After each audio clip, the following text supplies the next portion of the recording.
जय श्री ओम नमः सिद्धेभ्यः सर्वमंगलमांगल्यं सर्वकल्याणकारकं प्रधानं सर्वधर्माणां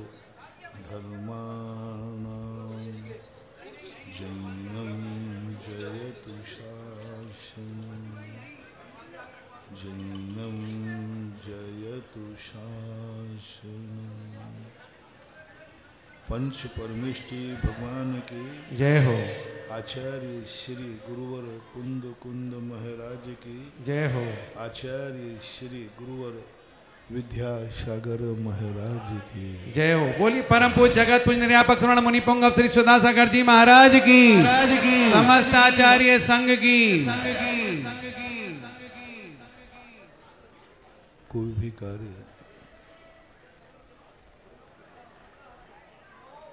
जब फलित होता है तो सभी के मन में एक भाव आता है कि सभी एक समान कार्य करते हैं, लेकिन सफलता एक समान क्यों नहीं मिलती।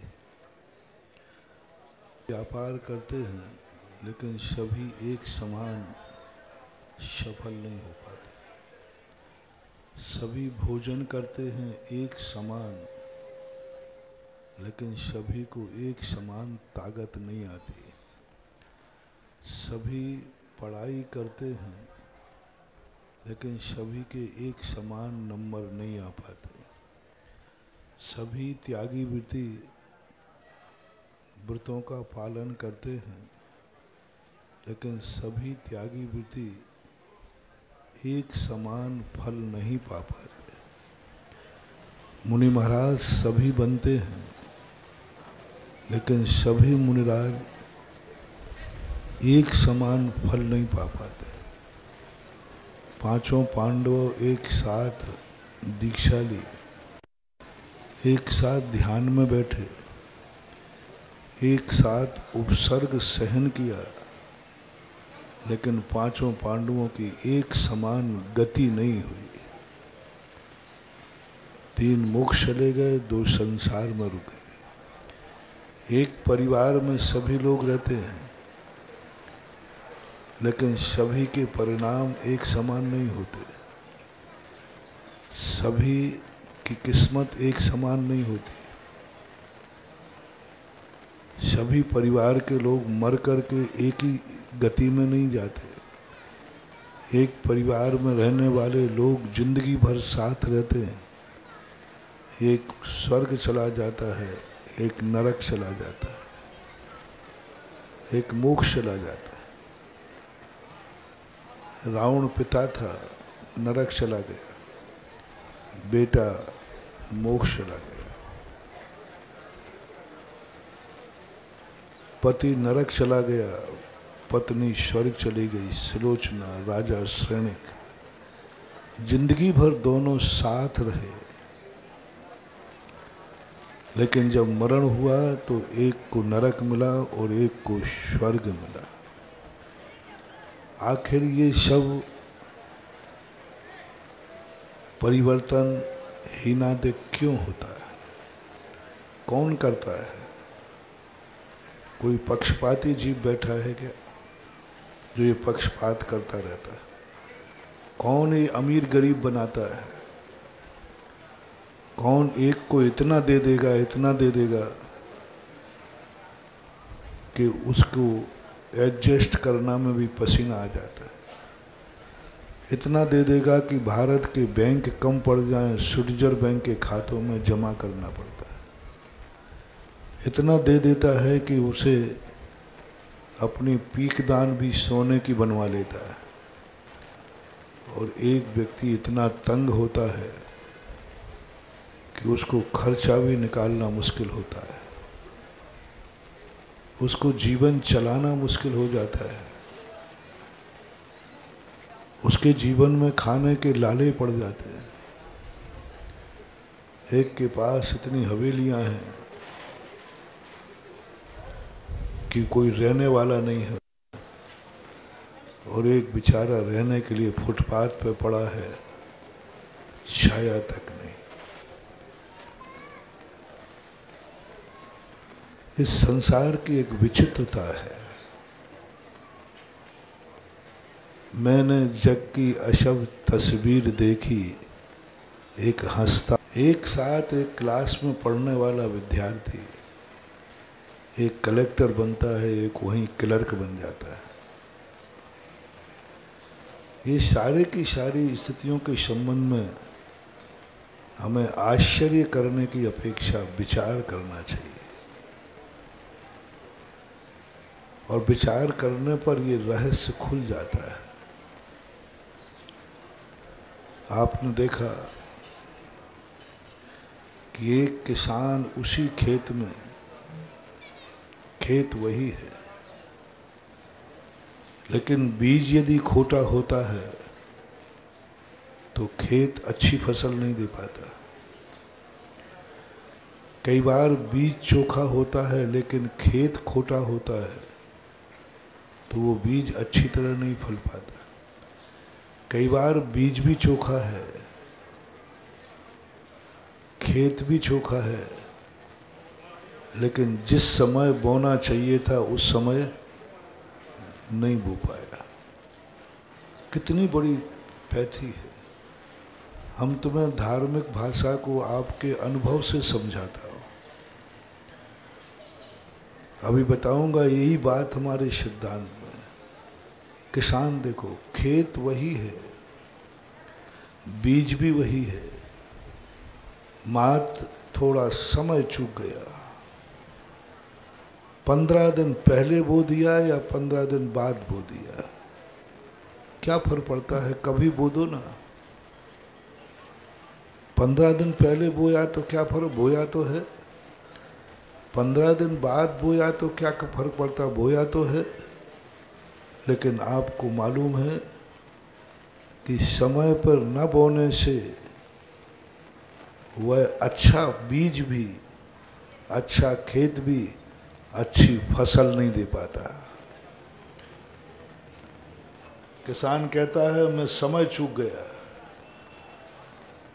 अभी कल पेपर में आया कि ये बादलों को और पानी को देखकर किसान सावधान, कहीं ऐसा ना हो कि बीज बो दो, अभी ये धोखेबाज मौसम है। हाँ, कई किसान जल्दी बो देते, अभी मत बोना, अभी खेत में बीज मत डालना, क्योंकि अभी जहाँ से मानसून उठता है वहाँ धोखाधड़ी चल रही है। हाँ, कोई पहले तारीख निश्चित थी, अब मौसम ने तारीख बढ़ा दी है, तो अभी जल्दी मत करना। पेपर में कल ही देखा मैं देख करके दंग रह गया। मैंने कहा देखो, एक विज्ञान हमारी थ्योरी को मान रहा है, कह रहा है कि अभी मत बोना, अभी काल नहीं है। तो किसान थोड़ा सा काल, उसको ध्यान रखना पड़ता है, एक एक दिन का ध्यान रखना पड़ता है, एक एक दिन का। कई बार सब कुछ समय पे बो दिया, सब कुछ दे दिया, लेकिन हम उसकी सुरक्षा नहीं कर पाते, हम लापरवाह हो जाते, हम बो करके सो जाते हैं, खेती उजड़ जाती है।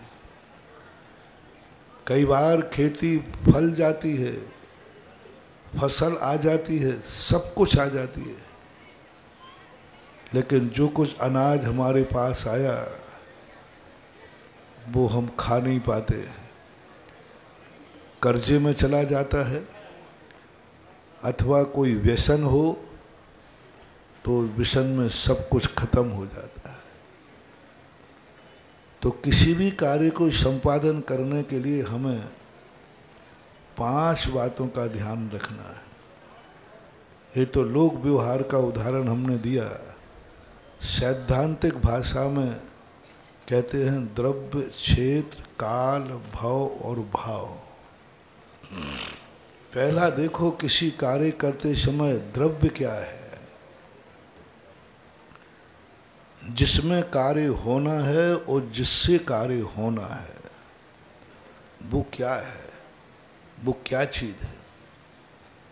उसकी योग्यता कितनी है, उसका समर्थ कितना है, फिर बाद में जाकर के देखना। धर्म करते समय, कर्म करते समय पहले अपनी कुवत देखो, क्या तुम इतने ताकतवान हो? पड़ोसी की थाली मत देखो, पड़ोसी क्या खा रहा है ये मत सोचो, तुम्हारी जठराग्नि कितना पचा पाएगी, अपने पेट को देखो। दूसरे को देखकर,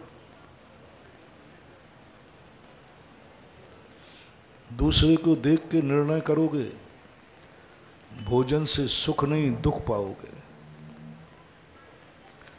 अपनी प्रकृति देखो, हमारी प्रकृति क्या है, हमारा नेचर क्या है, हमारी जठराग्नि क्या है, उसके अनुसार भोजन करो। कोई भी कार्य करने के पहले ये देखो कि मैं जो कार्य करने जा रहा हूं क्या मैं इसके योग्य हूं। पहला निर्णय किसी भी कार्य को, चाहे संसार का कार्य हो अथवा परमार्थ का, योग्यता हासिल करो। कार्य करने में कुछ नहीं मिलने वाला। अच्छे अच्छे कार्यों में तुम करोगे अच्छे के लिए, होगा बुरा। अच्छा कार्य है, तुमने अच्छा मान के किया और पता चला कि तुम्हारा बुरा हो गया। अब तुम परेशान हो, महाराज जी मैंने तो अच्छा कार्य किया था, बताओ ये कौन सा बुरा कार्य किया था। अच्छे कार्य तो किया था, भगवान का अभिषेक ही तो किया था, मैंने अच्छा कार्य तो किया था, महाराज को आहार ही तो दिया था, मैंने अच्छा कार्य तो किया था, लेकिन ये सब क्या हो गया, ये क्या हो गया। अच्छे कार्य करने के बाद बुरा हो गया। ये लोगों की बहुत शिकायत है। अपनी ज़िंदगी में बहुत सारे लोग हमारे पास ऐसे आते हैं जो कहते मैंने अच्छा कार्य किया है, लेकिन जब से मैंने अच्छा कार्य किया मेरा बुरा हो रहा है, मेरा बहुत बुरा हो रहा है। क्या कमी है? कार्य भी अच्छे ही है। कई बार डॉक्टर साहब, डॉक्टरों के पास जाओ, बोले साहब, डॉक्टर पूछते हैं क्या खाया, बोले साहब कुछ नहीं, जो दुनिया खाती वही खाया, जो प्रतिदिन खाते वही मैंने खाया। क्या खाया? बोले दाल रोटी खाई। बोले यही तुमने जहर खा लिया। अब बोलो भाई, दाल रोटी अच्छी है कि बुरी, सब लोग बताओ भाई। हाँ, सब खाते, सब खाते हैं दाल रोटी। कुछ नहीं खाया डॉक्टर साहब, मैंने दाल रोटी के अलावा कुछ नहीं खाया। और एक सब्जी और आई थी, वो भी कोई ऐसी गलत सब्जी नहीं थी, लौकी की, लौकी की। भैया बताओ लौकी की सब्जी कौन सी नुकसानदायक है? अब बोलो, उसने कुछ नहीं खाया। जो सदा से खाता आया, जो सभी खाते हैं, सभी लोग कहते हैं कि दाल रोटी खाओ, डॉक्टर कहता है तुमने जहर खा लिया, तुमने जहर खा लिया। रोटी बुरी नहीं है, दाल बुरी नहीं है, लेकिन डॉक्टर कह रहा तुमने जहर खा लिया, तुम्हें टाइफाइड है। अब टाइफाइड वाले को अन्न, अब बोलो, ना दाल बुरी है ना रोटी बुरी है, खाने वाला बुरा था तो दाल रोटी बुरी हो गई। खाने वाला बुरा था तो दाल रोटी बुरी हो गई। खाने वाला बीमार था, दाल रोटी बुरी हो गई, नुकसान कर गया, नुकसान कर गया, बीमारी बढ़ गई। ताकत आने के स्थान पर ताकत खत्म। दाल रोटी ताकत देती है, लेकिन उसकी ताकत खत्म हो गई। एक उदाहरण तुम्हें सरल इसलिए दे रहा हूं कि ये उदाहरण तुम्हें समझ में आ जाएगा। तो जो आपकी शिकायत है, महाराज मैंने कौन सा गलत किया है? भगवान का अभिषेक ही तो किया। बोलो, अभिषेक करना गलत है कि सही है? पूजा करना, आहार देना। वो डॉक्टर ने कहा ना तुमने बहुत बड़ी गलती करती दाल रोटी खा करके। अब यहां मैं डॉक्टर हूं तुम्हारा, तुमने बहुत बड़ी गलती कर ली। तुमने अभिषेक करके बहुत बड़ा पाप कमा लिया। अभिषेक करके तुमने बहुत बड़ा अनर्थ कर लिया। इस समय जो तुम्हें कर्म का बंध हुआ है, अशुभ कर्म का, इसको काटने का कोई उपाय नहीं। तुम्हारी जिंदगी का सबसे अशुभ कर्म बन गया। सबसे ज्यादा तुमने पाप का बंध कर लिया। तुमने अभिषेक करके बहुत बड़ी गलती की है। और कहूं, अभिषेक करके तुमने अपने जीवन का नाश कर लिया है। और महाराज को आहार दे करके तो तुमने और बड़ी गलती कर ली है। महाराज जी, ये नई परिभाषा आप कहां से बना रहे हैं? हमारी परिभाषाएं ही नहीं होती हैं। देखो, और मैं जब बोलता हूं तो तब आश्चर्य करते हैं। अभिषेक करके तुमने पाप कमाया, बहुत बुरा कमाया, बहुत बुरा कर लिया, आहार दे के और बुरा कर लिया। महाराज जी, अब सबको आश्चर्य हो रहा है ना। और अभी मैं तुम्ही से हाँ कहलवाऊंगा। मैं एप्लीकेशन बनाता हूं लेकिन दस्तखत तुमसे सबसे करवाता हूं, क्योंकि मीटिंग में बहुमत तो चाहिए कम से कम। बहुमत ना पास ना हो तो विधेयक पास। लक्षण क्या बनाया? अभिषेक करके तुमने बुरा किया, आहार देकर बुरा किया, तुमने पाप का बंध किया। अब प्रस्ताव पास करना है सबसे। अभी आप लोग हाँ कहेंगे और सर्वसम्मति से प्रस्ताव पास होगा, क्योंकि आप अभिषेक करने के योग्य थे ही नहीं, क्योंकि आप अशुद्ध हो गए थे। रास्ते में आपने गंदगी पर पैर पड़ गया था और आपने इसके बाद अभिषेक किया। बोलो, पुण्य का बंध की पाप का? जल्दी दस्तखत कर दो। सब जल्दी दस्तखत को। अब कोई सोचना है क्या? कौन सी क्रिया की, गलत की अच्छी? अभिषेक करना अच्छा है कि नहीं? लेकिन यदि आप गंदे हो गए, यदि आपने बिना नहाए कर लिया, तो बोलो इस अच्छी क्रिया में पाप का बंध होगा कि पुण्य का?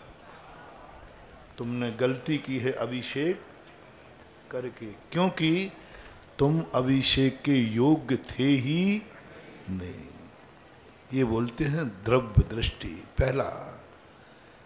पहली योग्यता, मैं इस क्रिया के योग्य हूं या बाहर से और अंदर से? मैं हूं कि नहीं? मैं अशुद्ध कपड़े पहने हूं, मैं कैसे कर सकता हूं? अब अशुद्ध कपड़ों में अभिषेक नहीं करना श्रेष्ठ है करने की अपेक्षा। नहीं करने वाले को इतना बंध नहीं है, करने वाले को तो सबसे पहले योग्यता देखना। तुम्हारी योग्य है। बाहर से देखो, क्या मैं इसके योग्य हूं? सबसे पहले देखो, आपके कर्मों ने तुम्हें योग्य बनाया क्या धर्म की अपेक्षा? कहीं कर्म ने ऐसे निम्न कुल में पैदा तो नहीं कर दिया? कहीं कर्म ने तुम्हारे लिए अयोग्य तो घोषित नहीं कर दिया? पूर्व जन्म से ही तुम अयोग्य घोषित होके आए हो। तुम ऐसे शराबी, मांसाहारी, ऐसे गर्हित कुल में पैदा हुए हो, जिस कुल में जन्म लेने वाला इस धर्म क्रिया का अधिकारी। किसने अयोग्य घोषित किया? कर्म ने। तुम नहीं कर सको। तुम्हारा कुल, तुम्हारा वंश, तुम्हारा ऐसा संस्कार है, उस कुल में जन्म लिया है जिस कुल में तुम कितना भी अच्छा कार्य करना, तुम इतनी योग्यता नहीं पा सकते हो कि तुम भगवान को छू लो। एक उदाहरण देता हूं त्रियंचों का। त्रियंच सम्यक दृष्टि है।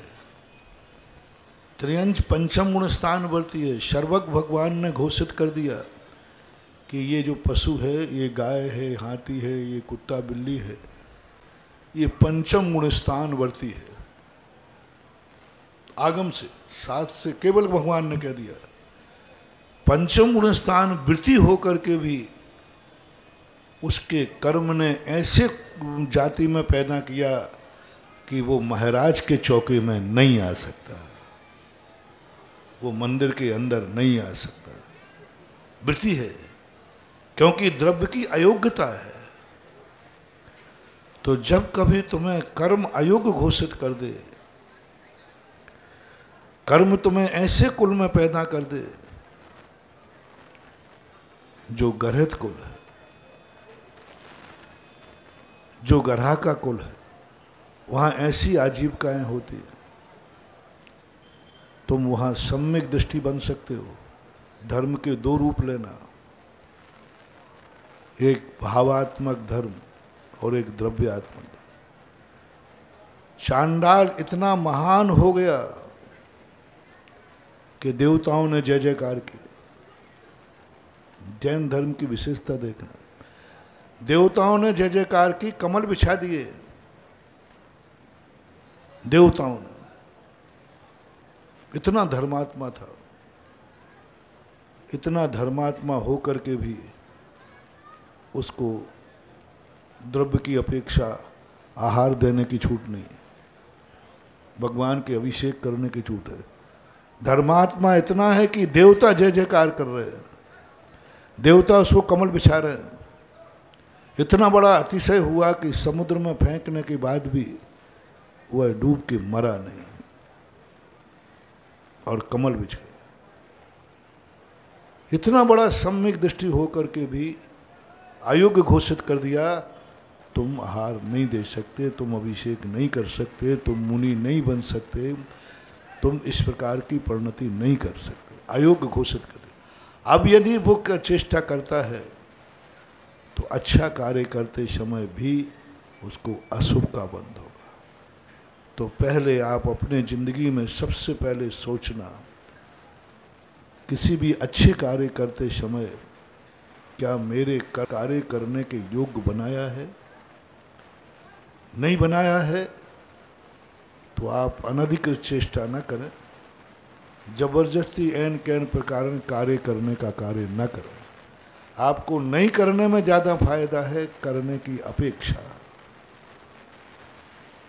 दूसरा कार्य, आपके कर्म ने तो तुम्हें अच्छा बनाया, लेकिन तुम्हारे कुल में, तुम्हारी जाति में कुछ ऐसा कलवड़ हो गया कि तुम योग्य थे और अयोग्य हो गए।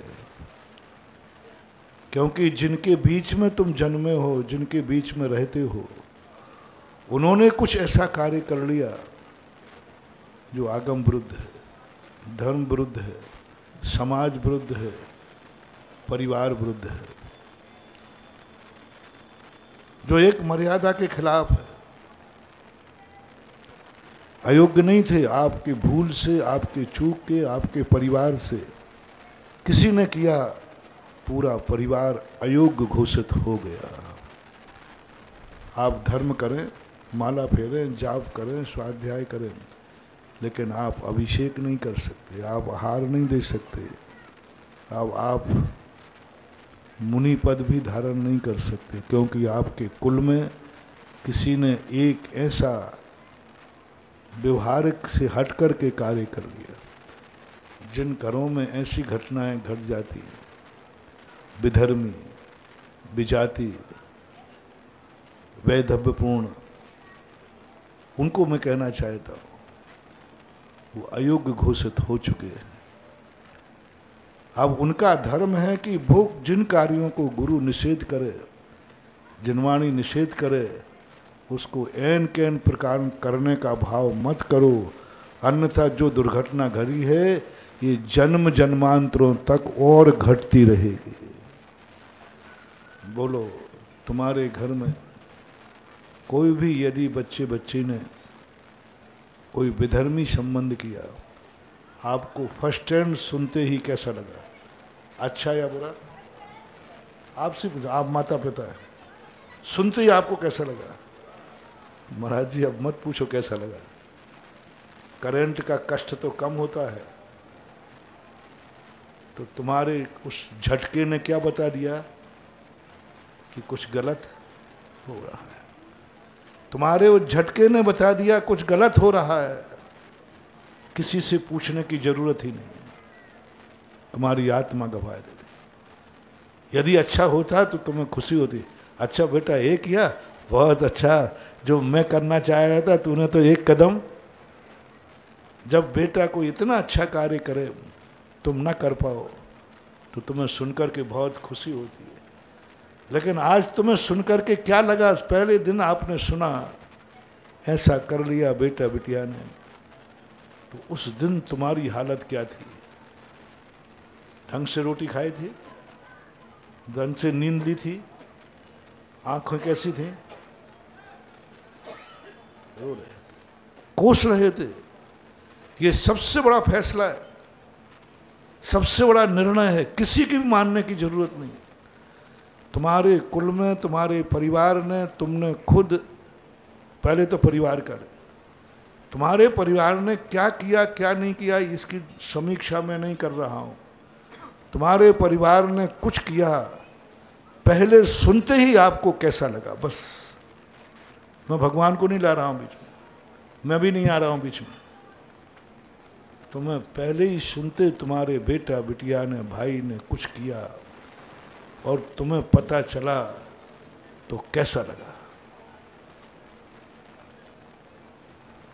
बस। वो जो झटका लगा वही सत्य है। क्या कहा? वही सत्य है, वही धर्म है, बस उसको पकड़ना। अब जो दूसरा विकल्प आएगा वो मोह आएगा, वो राग आएगा, अब गंदगी को ढांकने का। अब तुम्हारा दूसरा विकल्प, अब कहेगा अब हो ही गया, अब ये हो गया, अब ये हो गया, अब उसको तुम ढांकने का प्रयास करोगे। नहीं करता तो क्या करता, और क्या उपाय था? अब बेटे को छोड़ नहीं सकते, बेटा तो अकेला ही है, बिटिया से बहुत मोह है, आप त्याग नहीं कर सकते, तो अब धीरे धीरे तुम उसके समर्थन में होते जाओगे। अब ये है पाप, ये है अधर्म। पहला था धर्म, प्रथम दृष्टि शुद्ध दृष्टि। पहली दृष्टि को सब लोग पकड़ना महानुभाव। बाद के मोह माया जाल में तुम्हें पढ़ना है तो पढ़ते रहना, वो तुम्हारे ऊपर छोड़ता हूं। पहला आपने सुनते ही आपको कैसा लगा, बस इतना सा बात है। इतनी सी चर्चा अपने जीवन में, एक कला सीख लो, एक कला सीख लो। तुम्हारे परिवार ने कुछ ने अच्छा किया कि बुरा किया, आपको पहली बार सुनते ही कैसा लगा? यदि झटका लगा तो नोट कर लेना, यह कार्य बहुत बुरा है। शर्मिंदगी महसूस हुई, आंख में आंसू आ गया, बस। अब तुम कितना भी ढांकने का प्रयास करना, धर्म अधर्म में नहीं बदल जाएगा, सत्य असत्य में नहीं बदल जाएगा, सत्य तो सत्य रहेगा। तुम स्वयं निर्णय करो, तुमने गलत किया या सही किया। बहुत छोटा सा थर्मामीटर दे रहा हूं। जिस कार्य को आप करने जा रहे हैं, उस कार्य को करते समय आपको किसका डर लग रहा है? पहला डर, इस कार्य करते समय मुझे भगवान का डर लग रहा है। समझ लेना वो कार्य गलत तो है, लेकिन ज़्यादा गलत नहीं है। क्योंकि तुम किससे डर रहे हो? क्योंकि भगवान की दृष्टि तो बहुत बड़ी है। भगवान का भी के अनुसार चलो तो वो तो तुम्हें कुछ भी नहीं करने देगा क्योंकि उसकी किताब तो बहुत पवित्र है, बहुत शुद्ध है। उसके मर्जी के अनुसार तो तुम जिंदगी गृहस्थ जी ही। दूसरे नंबर पर डर लग रहा है गुरु महाराज का। समझ लेना पाप बड़ा हो गया। पहला डर किसका था? भगवान का। तो भगवान का यदि डर लग रहा है तो वो पाप ज्यादा बड़ा नहीं है, क्योंकि भगवान के पास तो अपन क्या क्या करने डरते हैं। भगवान के सामने तो अपन रोटी खाने में भी डरते हैं, पानी पीने में भी डरते हैं, पता नहीं किस में डरते। वो पाप बहुत कम है। जब किसी कार्य करते समय तुम्हें भगवान का डर लगे तो समझ लेना ये पाप तो है, गलत तो है, लेकिन ज़्यादा बड़ा। और यदि उसी पाप को करते समय यदि तुम्हें गुरु का डर लगे, यदि गुरु को पता चल गया तो यदि मैंने ये कार्य किया तो मैं गुरु को आहार देने लायक नहीं रहूँगा, गुरु छूट जाएगा। बस समझ लेना ये पाप बहुत बड़ा है, इतना बड़ा पाप है कि तुम गुरु छूट जाएगा, गुरु का आहार छूट जाएगा,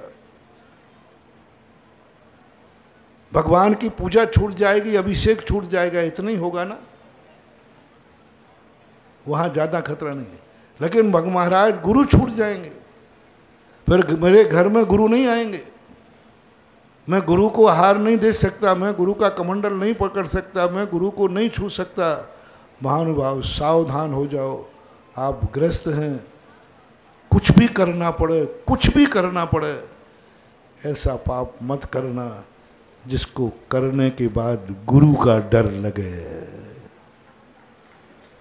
किसका डर? गुरु का डर लगे, मत करना। गुरु छूट जाएगा, मत करना। गुरु के द्वारा हमें निंदा के शब्द सुनना पड़ेंगे।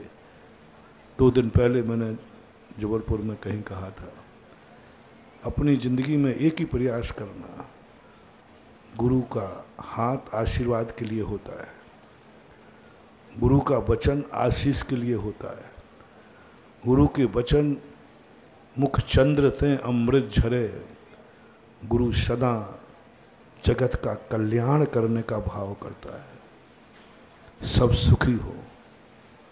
गुरु का सबसे बड़ा विचार होता है सब सुखी हो, सबके कल्याण की भावना। मेरा दुश्मन भी है तो उसका भी कल्याण हो, मेरा दुश्मन भी है तो अच्छा विचारता है, अच्छा बोलता है, अच्छा सोचता है।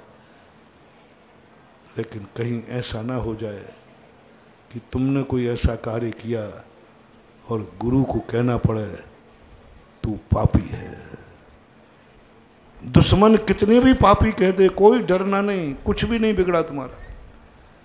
दुश्मन कितनी भी निंदा कर दे, कोई बात नहीं। दुश्मन की निंदा सही हो ये कोई नियम नहीं है। दुश्मन ने तुम्हें पापी कहा, कोई मत समझना कि तुम पापी हो। लेकिन किसने कह दिया है? हाँ, जो गुरु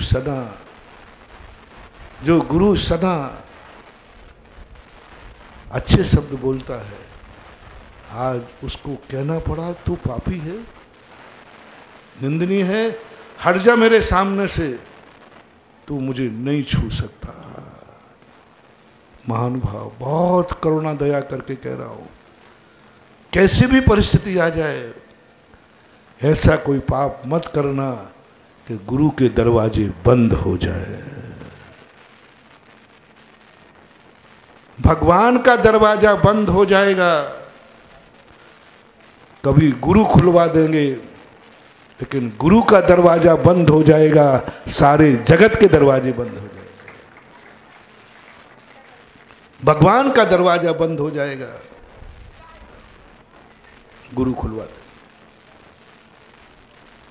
गुरु जमानत लेंगे, गुरु के साथ हमें जाने का मौका मिल जाएगा।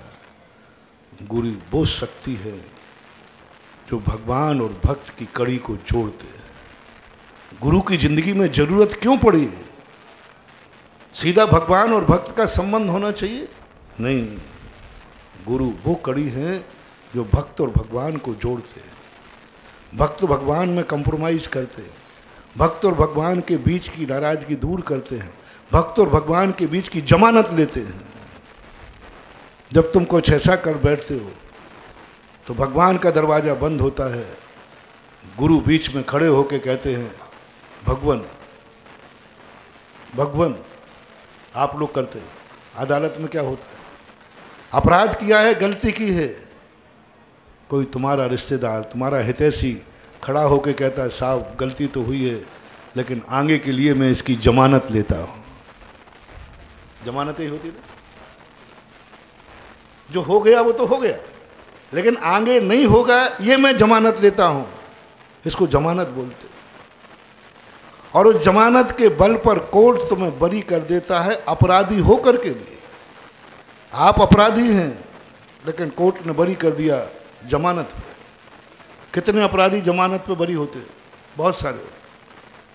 बस महानुभाव, तुम भगवान की दृष्टि में कभी अपराधी हो जाओगे, बस ये ध्यान रखना, गुरु तुम्हारी जमानत लेगा भगवान के सामने। हे भगवान, इसने गलती की है, अपराध किया है, लेकिन मैं जमानत लेता हूं, आगे इससे गलती। अब बोलो महानुभाव, आपसे मैंने पहले ही कह दिया, ऐसा एक भी व्यक्ति नहीं है जो भगवान के दरवाजे अपराधी ना हो। कान खोल के सुनना, मैंने सबके केस वहां देख के आया हूं, तब प्रवचन दे रहा हूं। सबकी फाइलें वहां पर, सबकी फाइलें हैं, सब अपराधी हैं भगवान की दृष्टि में। भगवान बहुत सख्त नाराज है तुमसे।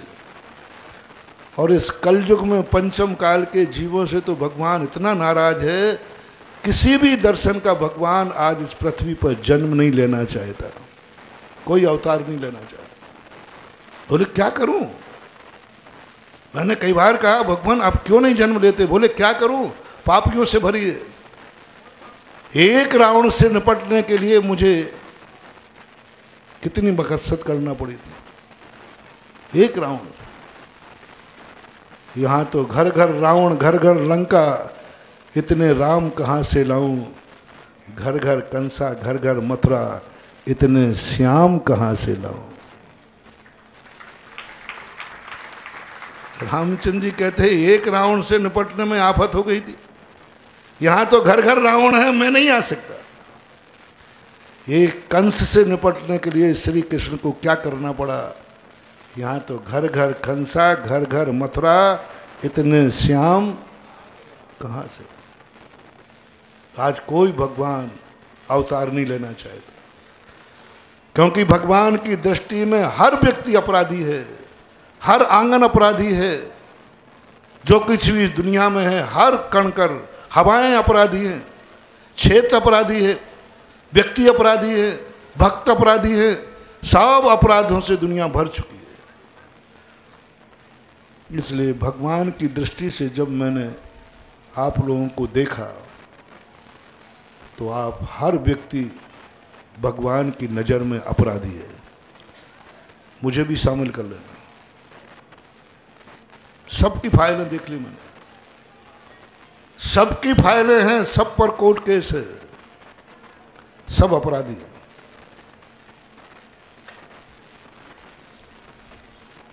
और जब अपराधी का अर्थ है कि अब सबको सजा होना है, सबको जेल होना है, सबको दंड मिलना है, भोगने को तैयार रहो। भगवान की अदालत में तुम सब अपराधी हो, सबको जेल मिलेगा, सबको दंड मिलेगा, और सबको अरेस्ट वारंट आने वाला है। अब एक छूट है। कोर्ट ने कहा, क्या कोई तुम्हारी जमानत लेने वाला है? कोर्ट ने क्या छूट दे दी? कोई जमानत लेने वाला हो तो मैं तुम्हें। अब भगवान की अदालत में जमानत लेने वाला एक ही शख्स है, जिसका नाम है गुरु। गुरु जमानत ले लेगा, इसलिए गुरु से मत बिगाड़ना, गुरु की दृष्टि में निंदनीय मत बनना। गुरु तुम्हें पापी न कह देवे, गुरु का दरवाजा तुम्हारे लिए बंद न हो जाए, बस एक प्रयास करो, एक अपनी जिंदगी का ताकत लगाओ और संकल्प करो कि मैं जिंदगी में ऐसा कोई कार्य नहीं करूंगा जिससे गुरु का दरवाजा बंद हो जाए। भगवान के लायक तो तुम नहीं बन पाए, लेकिन मैं सबको कह रहा हूं, जो भी सुन रहे हैं, लाइव में सुन रहे हैं, एक प्रतिज्ञा करें, मैं ऐसा कोई भी अपराध नहीं करूंगा, मैं अपने कुल में कोई भी अपराध नहीं होने दूंगा जिससे गुरु का दरवाजा बंद हो जाए। गुरु के दरवाजे कितने तरीके से खुलते हैं। कहीं गुरु आहार लेना बंद तो नहीं कर देगा। मैं जो कार्य करने जा रहा हूँ इस कार्य में गुरु आहार लेना बंद तो नहीं कर देगा।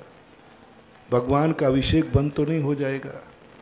भगवान की पूजा में इंद्राणी बनने के लिए पाबंदी तो नहीं हो जाएगी। इतने का बस एक ही बात, बहुत बड़ी पंचम काल का सर्वोत्कृष्ट साधना, सर्वोत्कृष्ट तपस्या, सर्वोत्कृष्ट। और तुम कुछ भी करो या नहीं करना, कुछ भी मत करना, मत बनना मुनि, मत करना त्याग, मत करना, मत प्रतिमाधारी बनना,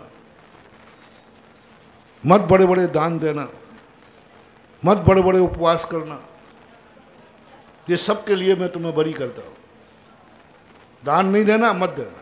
उपवास नहीं करना, मत करना।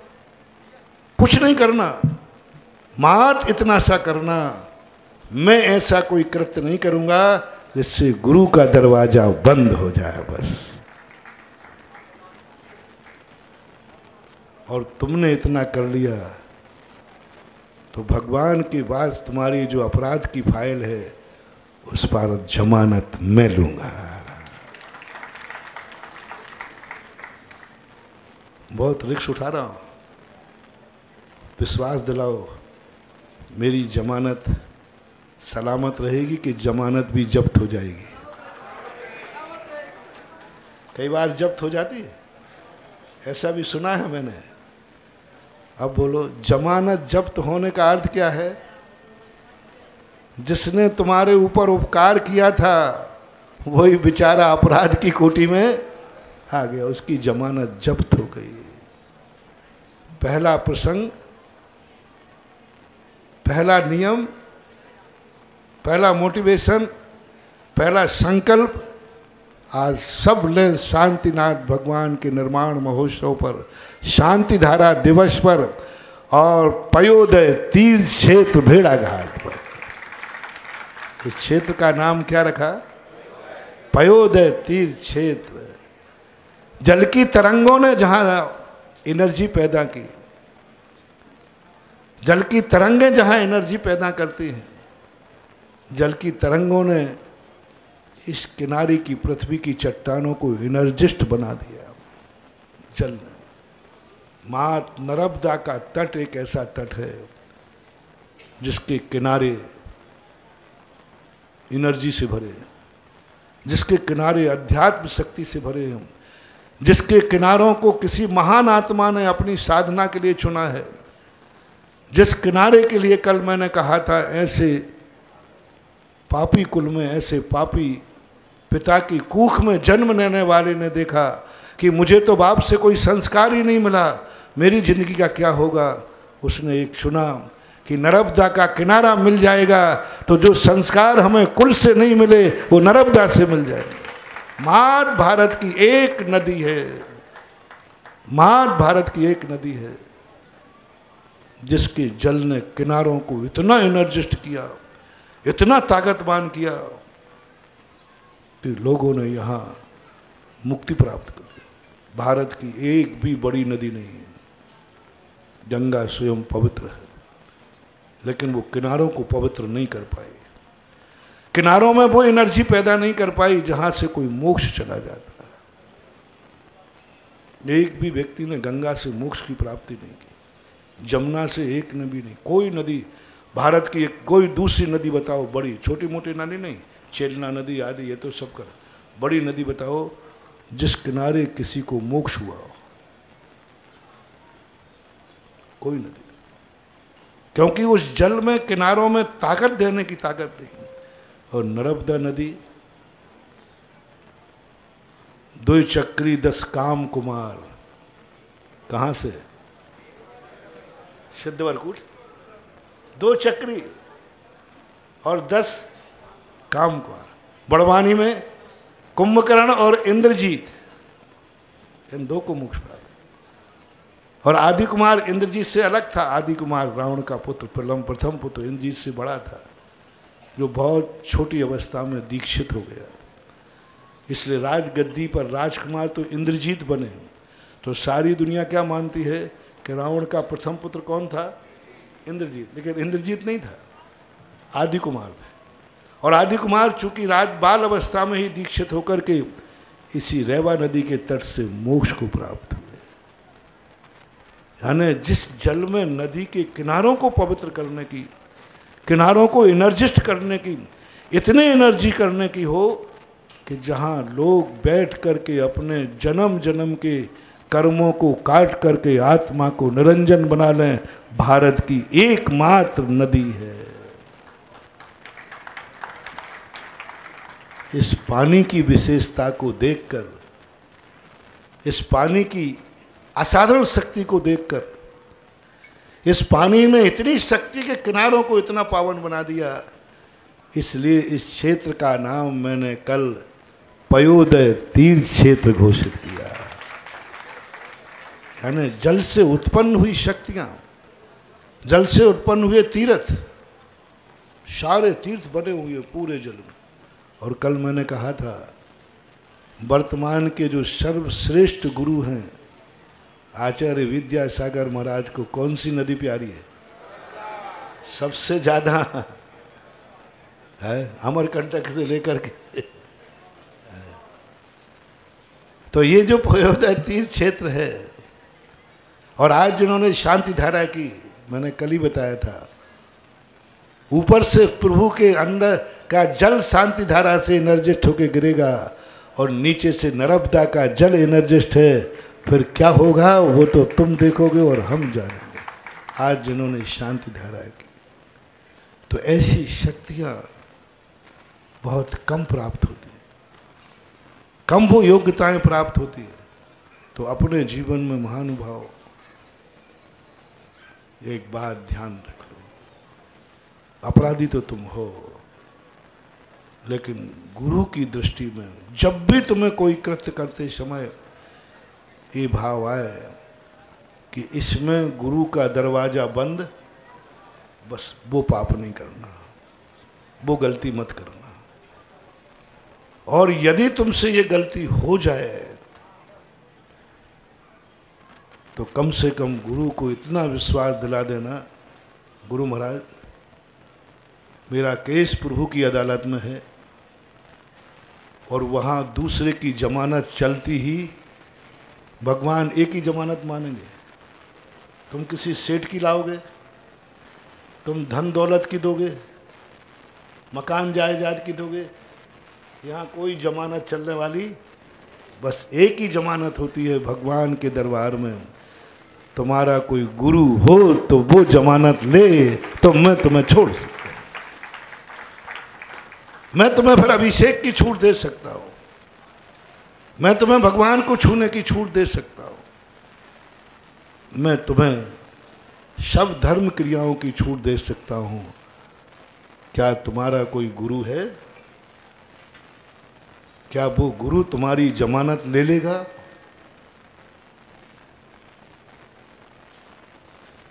बोलो, है तुम्हारा कोई गुरु के नहीं? बोलो तो सही। जिसका कोई गुरु नहीं उसका जीवन शुरू नहीं है तो आज बहुत बड़ी रिक्स है। जमानती पेपर लेके आए हो, आज तो जमानत, बस एक आश्वासन दे दो, गुरु महाराज दिला दो जमानत, मैं वायदा करता हूँ आपकी जमानत को जब्त नहीं होने दूंगा। मैं ऐसा कोई कार्य नहीं करूंगा जिससे आपको दरवाजा मेरे लिए बंद करना पड़े, ऐसा कोई कार्य नहीं करूंगा जिससे गुरु महाराज की अंजलि हमारे लिए न खुल सके। मैं ऐसा कोई कृत्य नहीं करूंगा कि मेरा घर गुरु के चरण पड़ने लायक भी न रहे। बस घर में जो तुम करते हो करते रहना। रिपीट कर रहा हूं, घर में जो करते हो करते रहना। बस किसी भी कार्य करते समय ये सोचना कि इस घर में यदि ये कृत्य हो जाएगा तो फिर गुरु के चरण यहां नहीं आएंगे। ऐसा कृत्य घर में मत करना। कितने कार्यों की छूट दे दी? भगवान की तरफ से छूट नहीं थी, ध्यान रखना। भगवान को यदि घर में ले जाना है तो तुम्हारी गृहस्थी बिगड़ जाएगी, ध्यान रखना, गृहस्थी नहीं चला पाओ। भगवान तो कहता है कि मैं वहीं जाऊंगा जो घर नहीं मंदिर होगा। भगवान को बुलाना है, घर को मंदिर बनाना पड़ेगा। अब मंदिर में क्या क्या नहीं कर सकते, जल्दी बोल दो। कोई हिम्मत किसी की तो बताओ। मंदिर में क्या क्या नहीं कर सकते वो तुम्हें घर में नहीं करना है। कोई हाथ उठा रहा है तो भगवान चले जाएंगे। अभी यहीं भगवान को बैठा लूंगा, यहीं से सीधा लेकर, आजकल अपने भगवान चलित भगवान है, मैं उस घर में ले चलूंगा भगवान को जिस घर में वह कृत्य ना होता हो जो मंदिर में नहीं किया जाता। है कोई घर ऐसा? अपने घर को मंदिर बना ले और मंदिर में जो कृत्य नहीं किया जाता वो घर में नहीं किया जाएगा। ऐसा किसका घर है? मंदिर में रोटी नहीं खाई जाती? खाई जाती? बोलते नहीं हो तो घर में भी। हमने ऐसा उदाहरण दिया जिससे और कोई तो तुम मान लो फिर भी गड़बड़ कर लोगे, लेकिन इसके बिना, पानी पीने के बिना और कामों की तो क्या कहूं, और कार्यों की तो क्या कहूं। जब रोटी ही मंदिर में नहीं खा सकते हो तो और गृहस्थी के कार्य तो मंदिर में करने का सवाल ही नहीं था। इसलिए भगवान के लायक तो बंधु तुम्हारा घर है नहीं, तुम्हारे बाप का भी नहीं था, तुम्हारे दादाजा के भी नहीं था, और तुम्हारा पोता भी करने वाला नहीं है। अब बचा किसकी बारी?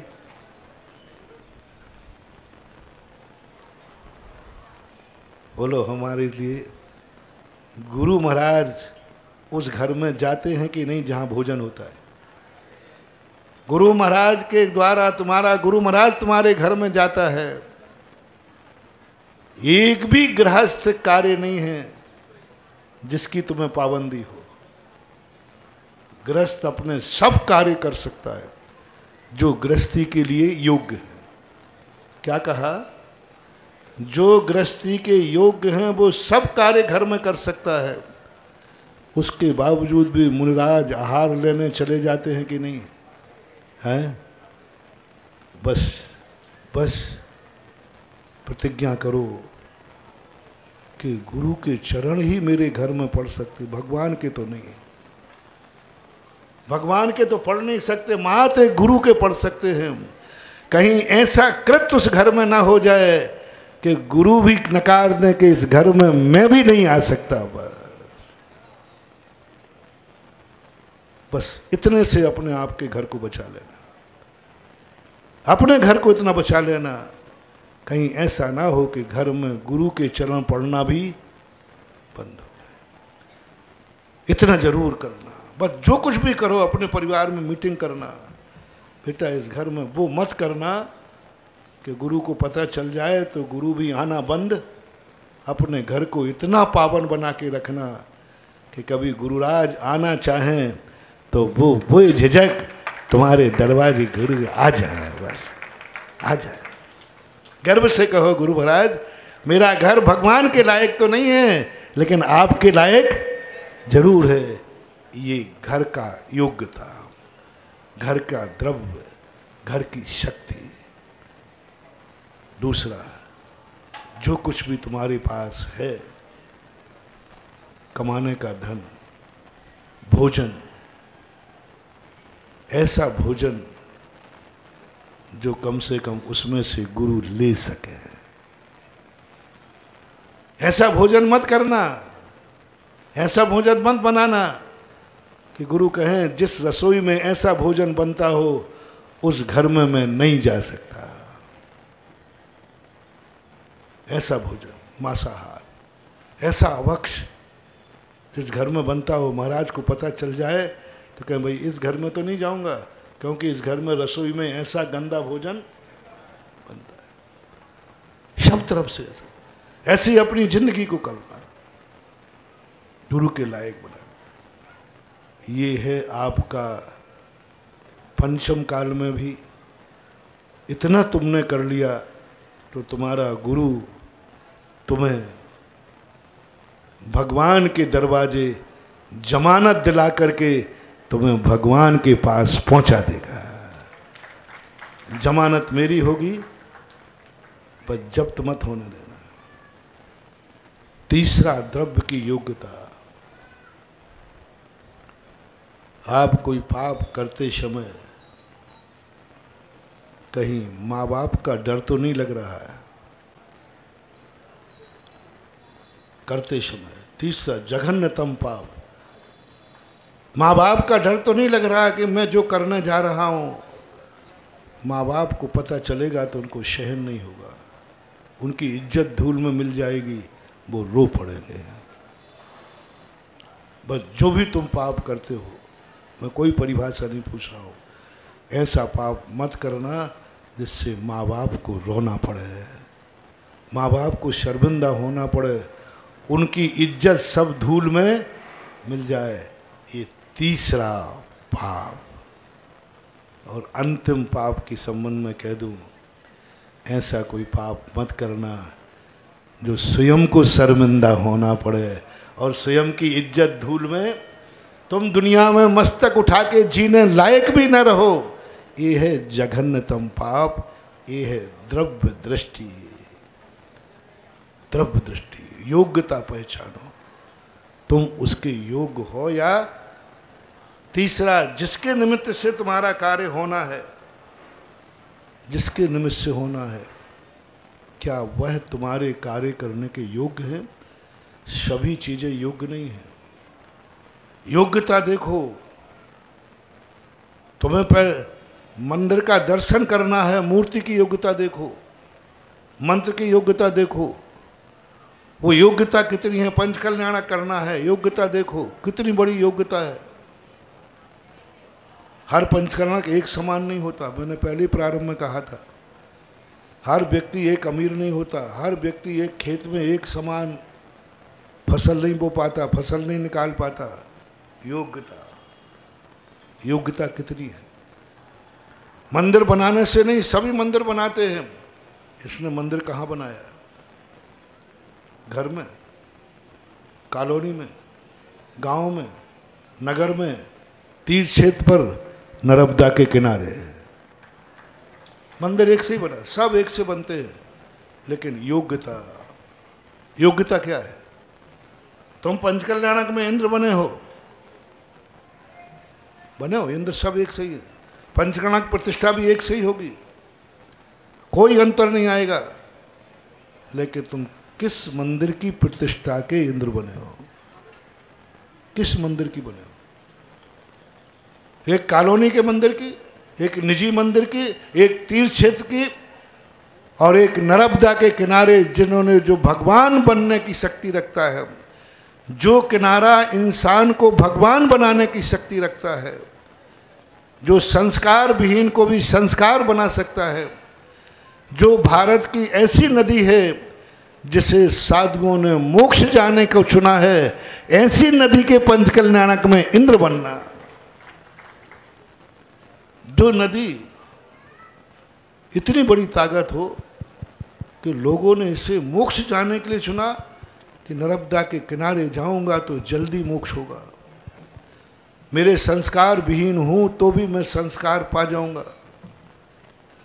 और इन नर्मदा के किनारे उन्हीं लोगों ने मोक्ष पाया जो सब दुर्गति जाने के योग्य थे। दुर्गति, चक्रवर्ती नरक जा सकता है, कामदेव जा सकता है, रावण का परिवार जा सकता है, लेकिन ऐसे जाने वालों ने इस नदी के किनारे बैठकर अपनी दिशा बदल दी और जाने के नरक की योग्यता थी, और नदी के किनारे बैठ करके मोक्ष। योग्यता देखो कहाँ की योग्यता है। और अभी जो चर्चा कर रहे थे ना भोजन के संबंध में, आप लोग भोजन तो कराते हो, लेकिन किसको करा रहे हैं?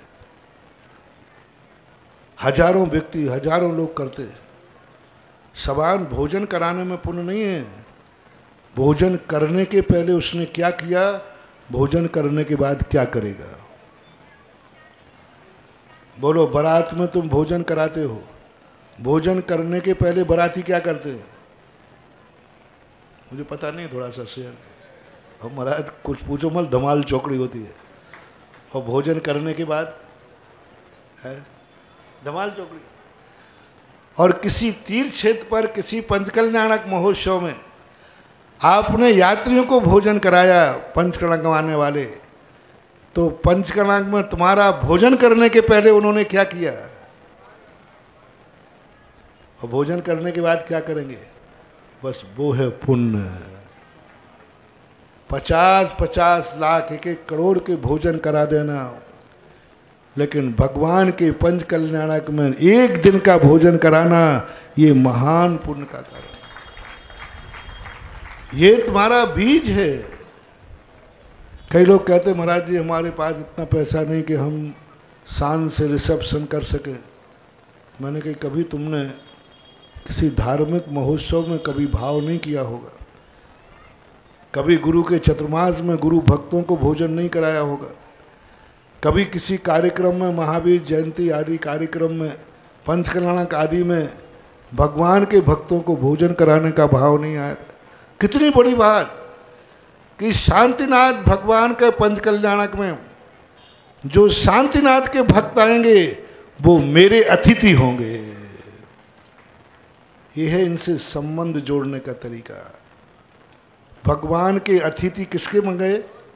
आपके बन गए। शांतिनाथ भगवान के जो अतिथि यहाँ आएंगे, जो श्रद्धालु आएंगे, वो मेरे घर आतिथ्य करेंगे, मेरे घर आतिथ्य करेंगे। और जब भगवान के अतिथि तुम्हारे हो गए तो भगवान तो अपने आप तुम्हारा हो ही जाएगा। ये साधारण चीज़ें नहीं है। आप लोग पंचकल्याणक महोत्सव आदि में बहुत बड़ी गलती करते हो, खूब दान देते, खूब खर्च करते हो, लेकिन भोजन व्यवस्था किसकी तरफ से होती है? मंदिर की तरफ से। बोलियों में से इंद्रों की बोलियां, शांति धारा की बोलियां, उन बोलियों में से भोजन करते हो और आप लोग कर लेते हो, आप लोग कर लेते हो। मेरा जैनियों से कहना है, जैनी लोग भोजन करने के पहले पूछें ये भोजन किसकी तरफ से है। यदि पंचकल्याणक महोत्सव समिति की तरफ से है तो भूखे मर जाना, लेकिन एक पानी भी मत पीना। यदि चतुर्मास समिति की तरफ से है तो गुरु के दर्शन करके वापस चले जाना, दाना भी मत खाना। किसकी तरफ से? चतुर्मास समिति, मंगल कलश से। किसकी तरफ से? शांति धारा से। पंचकर्णक भोजन व्यवस्था किसकी तरफ से? बोलो, इंद्रों की बोलियों से। मत खाना महानुभाव, मत खाना, भूखे रह जाना। नहीं मिले तो सीधे नर्मदा के यहाँ जगह जगह घाट बने हैं, वहाँ उतर करके पानी पी लेना। लेकिन जब तक ये बोर्ड नहीं लगे कि ये भोजन व्यवस्था किसी हमारे साधर्मी के द्वारा भोजन है, आज का भोजन फलाने व्यक्ति की तरफ से, और उसने भोजन के निमित्त से जो दान दिया जाए वही भोजन खाने लायक है, और भोजन के निमित्त से दान न दिया जाए वो भोजन निर्माल है। एक दिन खाओगे 100 दिन भूखे तड़पना पड़ेगा। भली अकाल नहीं पड़ेगा, ऐसी बीमारी आ जाएगी कि अन्न नहीं खा पाओगे, ऐसी बीमारी आ जाएगी खाने लायक ही नहीं रहोगे। बोले क्यों? बोले तुमने किसी पंचकल्याणक में जाके भोजन किया होगा। तो पहले पूछो किसकी तरफ से भोजन व्यवस्था है। यदि वो कहे कि कैसी बात कर रहे हो साहब, भगवान के अतिथि मेरे अतिथि हैं, भोजन व्यवस्था मेरी तरफ से है, फलाने की तरफ से है, तो फिर डबल खाना, वो तो अपना साधर्मी है। डबल खाना साधर्मी का वो प्रसाद है। लेकिन पंचकल्याणक महोत्सव की तरफ से मंदिरों ये नहीं होने देना। मैं सबसे पहले किसी का हिसाब किताब नहीं पूछता। मुझे किसी से कोई लेना देना नहीं है, बस मैं एक ही चिंता करता हूँ चतुर्मास में पंचकल्याणक में मेरा भक्त कहीं ये निर्माल न खा लेवे। मैं चतुर्मास में नहीं खाना देता 1 रुपए का, जो भोजन के नाम से देगा वही भोजन बनेगा। नहीं है आपके पास शक्ति तो आप भोजन व्यवस्था न मत कीजिए, और करना ही पड़े तो सीधा शुल्क लगा दीजिए। क्या कहा? सीधा शुल्क लीजिए, पैसा दो खाओ, सबसे सरल तरीका है। आप पैसा दे दीजिए, और पैसा लगाने में मंदिर का निर्माण खिलाने की अपेक्षा यदि थाली का पैसा निश्चित कर दिया जाए तो कोई दोष नहीं है, क्योंकि वो देगा और खाएगा। लेकिन मंदिर से मत करो। पंचकल्याणक समितियों से मेरा बहुत अच्छी तरह से कहना है, ये पाप मत करो, ये मत खिलाओ। नहीं है तो हाथ जोड़ लो कि भैया हमारे यहाँ भोजन की व्यवस्था। और खाने वालों से मेरा कहना है कि मत खाओ। और यदि दोनों के मजे लेना है तो श्रेष्ठी सामने आ जाओ। पंचकल्याणक में भोजन भी होगा और ठाठ से होगा। अतिथि भगवान के अतिथि मेरे अतिथि होंगे। 6 दिन की तो बात ही होती है, 6 दिन की तो बात ही होती है। 6 दिन में भगवान के पंचकल्याणक के अतिथि अपने अतिथि 6 श्रेष्ठी बना ले। 6 नहीं बना पाओ, डबल कर लो, मिलके कर लो, 5 लोग मिलके कर लो। लेकिन अपने साधर्मी भाइयों को निर्माल का भोजन नहीं करने देना। इस बात को मैं विशेष तो भेड़ा घाट में इतना पुण्य का अर्जन कराऊंगा। ऐसा महान पंचकल्याणक होगा, ऐसी नदी किनारे भगवान बैठेंगे, वहाँ एक छोटी सी भूल से तुम्हारा पुण्य क्षय हो जाएगा। इसलिए मैंने संकेत कर दिए कि पंचकल्याणक में कमेटी को क्या आदेश है? भोजन व्यवस्था नहीं करना, करना है तो क्या लगाना? आपको क्या आदेश है? या तो खाना ही नहीं, खाना है तो पूछना है, और किसके द्वारा, और नहीं है तो स्वयं खिलाओ और उस दिन के अतिथियों को खिलाओ। आज मैं भी यही खाऊंगा और जितने भगवान के अतिथि आएंगे वो भी खाएंगे। ऐसा करके करो तो अपन को इस कार्यक्रम में और 4 चांद लगेंगे, हमारे पुण्य का संग्रह होगा। महावीर भगवान की। देखिए, भोजनशाला पुण्यार्जक बनने का सौभाग्य आपके बीच में है। एक नाम जन्म कल्याणक की तिथि का 11 लाख रुपए राशि का मनोज जी स्याही वालों का हमें प्राप्त हो गया था। और एक दिन की भोजनशाला का अगर आप पुण्यार्जक बनना चाहते हैं तो 5 लाख रुपए की राशि निर्धारित है। 2 नाम हमारे बीच आ गए थे, एक नाम शिखरचंद जी साहिब का आ गया था, एक नाम राजा जी का। 3 नाम शेष बचे हुए हैं। अनिल कुमार जी जैन साहब हमारे सहजपुर वाले, एक नाम इनका हमें प्राप्त हो गया, जोरदार तालियां बजा दें। मात्र 2 नाम शेष बचे हुए। भोजनशाला पुण्यार्जन के लिए 2 नाम शेष, 5 लाख रुपए की राशि। कितना बड़ा अप्रतिम अवसर कि जितने अतिथि पंचकल्याणक प्रतिष्ठा महोत्सव में आए वो सारे पुण्य कमाने के लिए यहाँ आएंगे, और हम जब उनका आतिथ्य करेंगे तो निश्चित वो पुण्य हमारे हिस्से में भी जाएगा। 2 नाम 5 लाख रुपए राशि की और शेष बचे हुए। जल्दी से मानसिकता बना लेंगे, 2 नाम आपके प्राप्त हो जाए। भोजनशाला पुण्यार्जक के 2 नाम, और जिन्हें पंचकल्याणक प्रतिष्ठा महोत्सव में अष्टकुमारी